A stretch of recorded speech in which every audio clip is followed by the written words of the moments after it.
Hello everyone, welcome to my channel Indian School of Physics. Guys, this is Nitin here, and today I've come up with a very simple and tricky problem of force, and it's an original problem. So guys, this video is brought to you by Indian School of Physics and Unacademy together, and name of this problem is Simple and Tricky Force. Guys, my current courses on Unacademy are course of INPHO Foundation and for JEE Advanced 2023 and Emerge for JEE 2023, which is targeting only JEE Advanced, is starting from 14th of May. It has already started, and Advanced Problem Solving Part 2 is starting tomorrow. For JEE Advanced 2021 in special classes. These are free classes, and Advanced GT for JEE Advanced 2021 in special classes is going on.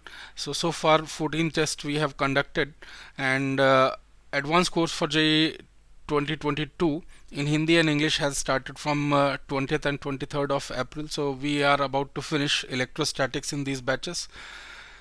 And guys, you can access my theory courses of last year, which are of advanced plus level for boosting your JEE preparation, and you can unlock these courses on Unacademy using my code NITINSIR. And for more information, you can visit www.unacademy.com.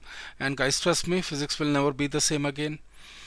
So here is the problem statement. A particle is moving in xy plane along two circles, x square plus y square equal to r square, and another circle, x square plus y square is equal to 4r square in clockwise sense, under the influence of a force given by the expression vector f is equal to root 3 by 2x minus 1 by 2 y I cap plus 1 by 2 x plus root 3 by 2 y times j cap. What is the ratio of work done by this force in n complete rotations of the circles?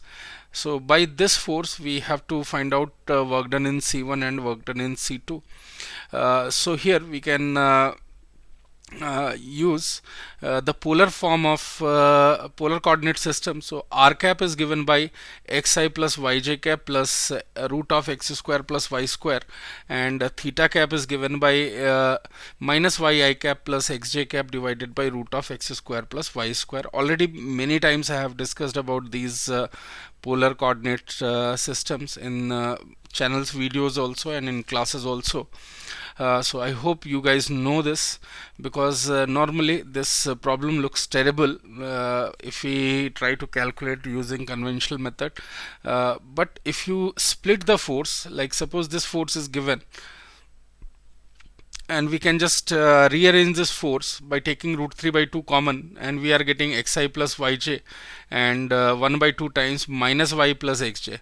So this component of force is parallel to r cap, and this component is parallel to theta cap. So basically this force is mixed with the two forces, one is radial and one is tangential. For a circle of radius r, I can just multiply and divide by r, and this r I can write as root of r square plus root of x square plus y square. So this will become r cap, and similarly here this will become theta cap. So overall my vector f will become root 3 by 2 r times r cap and half r times theta cap.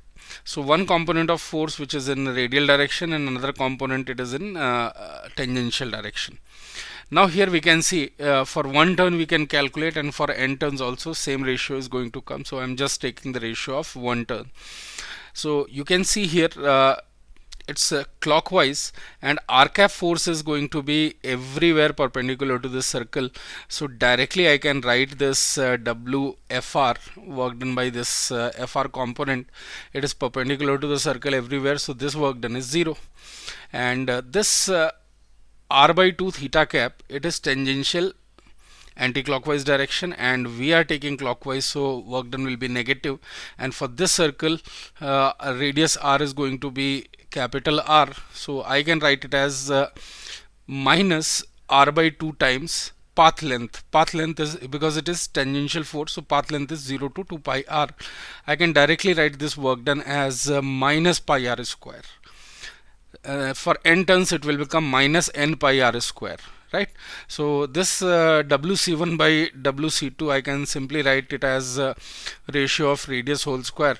So this value will come as 1 by 4. This is going to be the final answer for this problem. I hope guys you have enjoyed this problem. It's a tricky, very simple, and definitely a good candidate for JEE Advanced type of exam. Yet many times students find this problem a tricky one. Whenever I give this problem to the students, they struggle.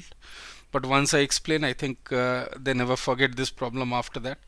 So I hope you have enjoyed it, and if you have enjoyed, please leave a like, share this video with others, and I'll be coming up very soon with another amazing video. Thank you. Thanks for watching it.